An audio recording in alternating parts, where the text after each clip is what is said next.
यासाठीच केला होता अट्टहास. ट्रिप वसूल झाली बरं का. कसं काय पुढे सांगते. वेण्णा लेकला बाय-बाय केलं, मॅन्डेटरी रेनकोट्स विकत घेतले आणि निघालो पुढच्या सुंदर प्रवासाला. एका ठिकाणी थांबलो, सुंदर वॉटरफॉल होता. अंशुलने खूप एन्जॉय केला.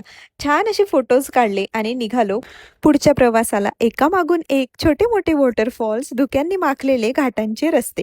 मन तर भरलं होतं, आता पोट भरायची वेळ होती. छान असं जेवण केलं, परत निघालो आणि पोहोचलो प्रतापगडाच्या पायथ्याशी. मस्त पाऊस चालू होता म्हणून झोपलेल्या माझ्या पिल्लूला रेनकोटमध्ये पॅक केलं आणि किल्ल्याच्या दिशेने. इथला प्रत्येक रस्ता, प्रत्येक पायरी, प्रत्येक क्षण काहीतरी वेगळीच अनुभूती देत होता. पावसामुळे किल्ल्याचं सौंदर्य अजून खुलून दिसत होतं. मग एवढ्या पावसातही गर्दी काही कमी नव्हती बरं का. मध्येच पाऊस येत होता, मध्येच थांबत होता. आणि हो, एवढं धुकं होतं की खालचं काहीच दिसत नव्हतं.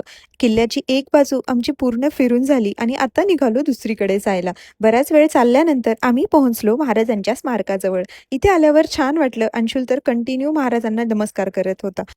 पावसामध्ये गरम-गरम चहा घेतला आणि निघालो परतीच्या प्रवासाला. अंशुलचं मात्र पप्पांच्या खांद्यावरती बसून सगळं काही छान ऑब्झर्व्ह करणं चालू होतं. बघता-बघता किल्ल्याच्या पायथ्याशी आलो आणि परतीचा प्रवास सुरू झाला. उद्या काय करणार, कुठे जाणार हे पाहू.